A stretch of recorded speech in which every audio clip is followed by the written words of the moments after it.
So, and now Clara Nellist, who will bring us in the cosmos and will speak about antimatter. Science fact, not science fiction, but where has it all gone?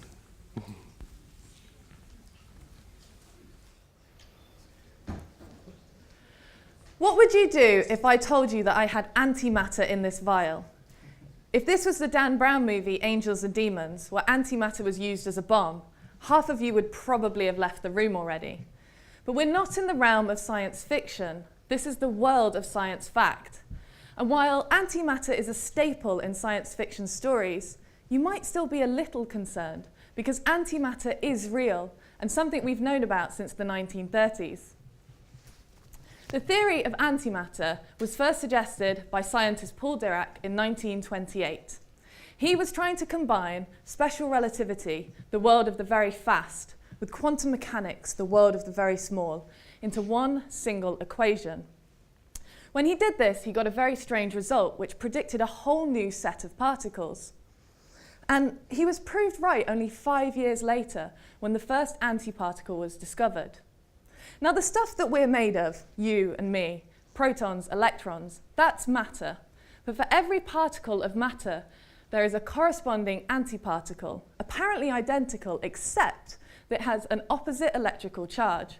For example, for electrons with a negative electrical charge, we have the anti-electron, which has a positive electrical charge, called the positron. Now, excusez-moi.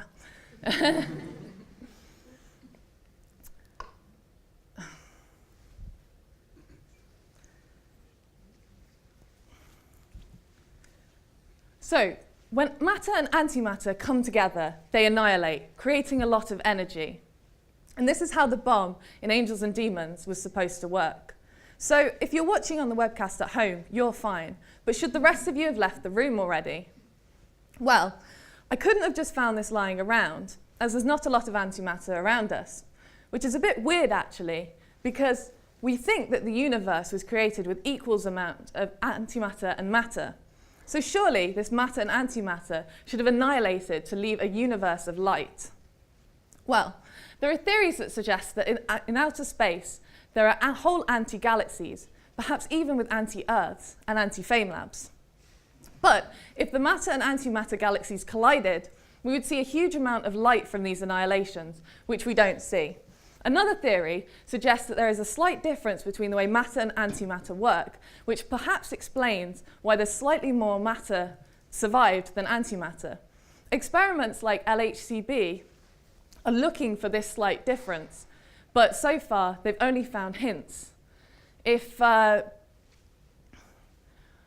was any huge difference, this wouldn't account for a whole universe worth of antimatter.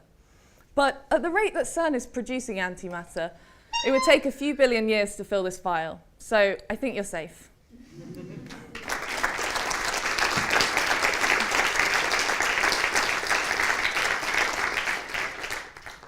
Clara is postdoc in Orsay at the LAL laboratory.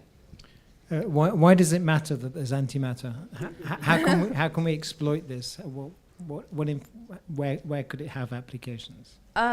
Well, so we know that there is... Apart from making bombs. Well, we know that there is antimatter because we've seen it, we can make it, we can study it. But we don't know where it's gone. And this is a huge implication for the beginning of the universe, because we think that equal amounts are made, but we don't know why we're here and antimatter isn't. So it's to understand how the universe works and why we're here. Also, we could possibly use it in space travel because it's quite a good fuel. If we could make enough of it, then antimatter, the energy that's released, we could go to other planets.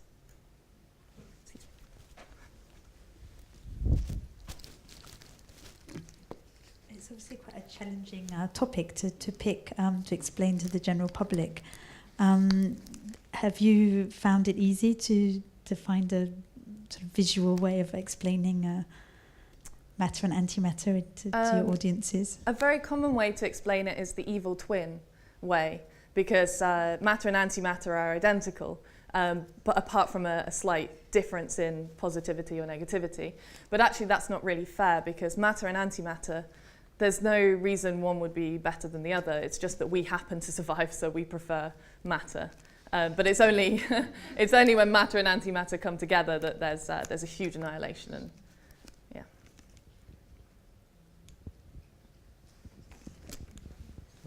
So, Clara, thank you very much. Merci.